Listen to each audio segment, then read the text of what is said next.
श्रेया नाम की एक लड़की थी जो कि कॉलेज में पढ़ती थी। अक्सर श्रेया पैसे कमाने के लिए छोटे मोटे काम जैसे कि बच्चों को पढ़ाना और रेस्टोरेंट्स में पार्ट टाइम जॉब्स करती थी।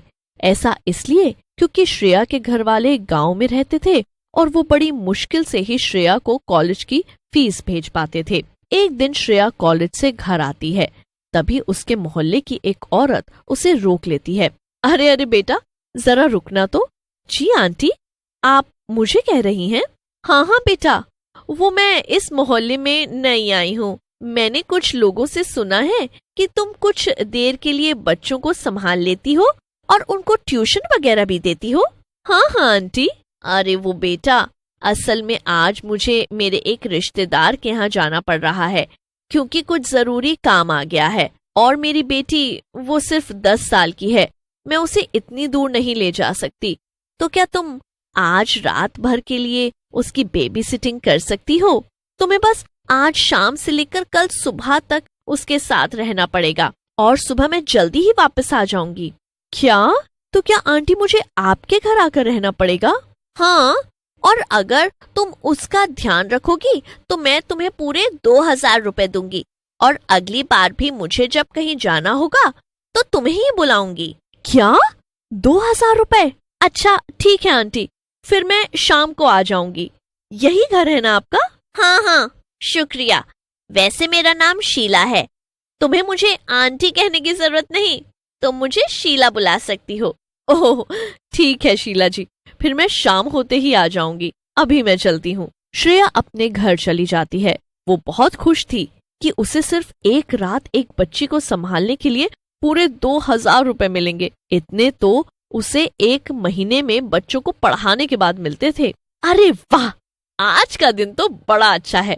एक काम करती हूँ, जल्दी जल्दी अपना कॉलेज का सारा काम निपटा लेती हूँ, फिर शीला जी के घर चली जाऊंगी। ऐसे ही श्रेया अपने काम में लग जाती है और शाम हो जाती है।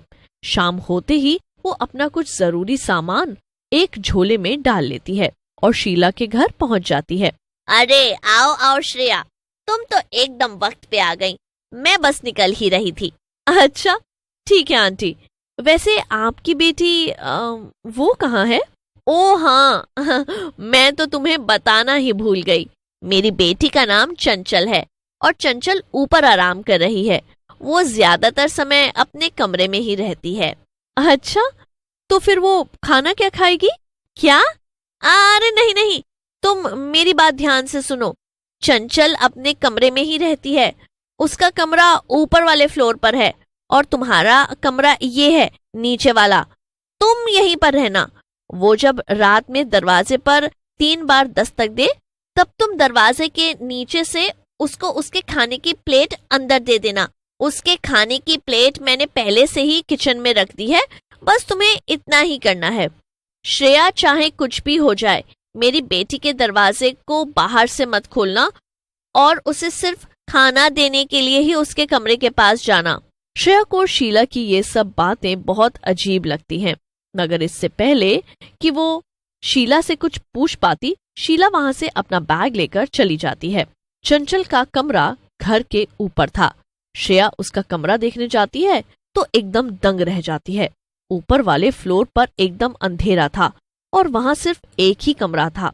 उस कमरे के बाहर एक बड़ा सा ताला लगा हुआ था और दरवाजे के नीचे थोड़ी सी जगह थी जहां से खाने की प्लेट अंदर करी जा सकती थी। श्रेया को ऊपर कुछ ठीक नहीं लगता, इसलिए वो जल्दी से नीचे आ जाती है। श्रेया अपने कमरे में चली जाती है और अपनी किताबें पढ़ने लगती है। ऐसे ही आधी रात बीत जाती है और श्रेया की आंख लग जाती है। तभी अचानक से आधी रात में चंचल के कमरे से आवाज आने लगती है। आवाज से श्रेया की आंख खुल जाती है। तभी श्रेया को फिर से 3 बार दरवाजे की दस्तक सुनाई देती है। श्रेया को वो आवाज सुनकर काफी डर लगता है। श्रेया उठती है और जाकर किचन से वो खाने की प्लेट उठा लेती है।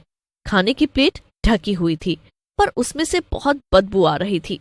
श्रेया ढकी हुई प्लेट हटाकर देखती है तो दंग रह जाती है। उस खाने की प्लेट में मांस के टुकड़े पड़े हुए थे और वो बदबू उसी से आ रही थी। तभी श्रेया को फिर से वो दरवाजे की दस्तक 3 बार सुनाई देती है। श्रेया खाने की प्लेट वापस से ढक देती है और सीढ़ियों के ऊपर चली जाती है। मगर अचानक से दरवाजे से आने वाली आवाज बहुत ऐसा लगने लगता है जैसे कोई कमरे के अंदर से जोर जोर से दरवाजा पीट रहा हो। अरे ये अचानक से आवाज इतनी तेज कैसे हो गई? मुझे तो बहुत डर लग रहा है, अब क्या करूं? श्रेया प्लेट दरवाजे के नीचे से थोड़ा सा अंदर करती है और अंदर से कोई जल्दी से खींच लेता है। श्रेया कुछ देर दरवाजे को रुक कर देखती है, मगर फिर वो दोबारा नीचे जाने लगती है। लेकिन तभी उसे अंदर से एक आवाज सुनाई देती है, सुनो, मुझे यहाँ से बाहर निकालो। अब मैं क्या करूं? ये तो बाहर आने को कह रही है। नहीं नहीं, इसकी माँ ने तो मना किया था, मैं इसे बाहर नहीं निकाल सकती हूँ। मुझे बाहर निकाल दो प्लीज। अरे ये तो इतनी छोटी बच्ची की आवाज है और उसे अंदर डर लग रहा है। इसके बाद श्रेया बिना ज्यादा कुछ सोचे समझे वो दरवाजा खोल देती है, लेकिन अंदर का नजारा देखकर उसके होश ही उड़ जाते हैं। अंदर एक छोटी चुड़ैल थी जो कि बहुत डरावनी लग रही थी। तुझे मेरी माँ ने यहाँ रोका था ना, ताकि तू मुझ पर नजर रख सके। अब मैं तुझे छोड़ूंगी नहीं, कच्चा चबा जाऊंगी तुझे। नहीं नहीं, मुझे जाने दो, मेरी कोई गलती नहीं है। मैंने तो ये सब बस थोड़े से पैसे कमाने के लिए किया था। मुझे तो ये तक नहीं पता था कि तुम एक चुड़ैल हो। मुझे जाने दो। श्रेया की बात सुनकर चुड़ैल का गुस्सा कुछ कम हो जाता है और वो श्रेया से कहती है, ठीक है, तुम जा सकती हो। तुमने मुझे आजाद किया, इसलिए मैं तुम्हें यहाँ से जाने दूंगी। श्रेया को लगता है कि वो बाल बाल बची। वो जल्दी से अपना सामान उठाती है और भागने लगती है, लेकिन तभी उसकी नजर उस चुड़ैल पे जाती है।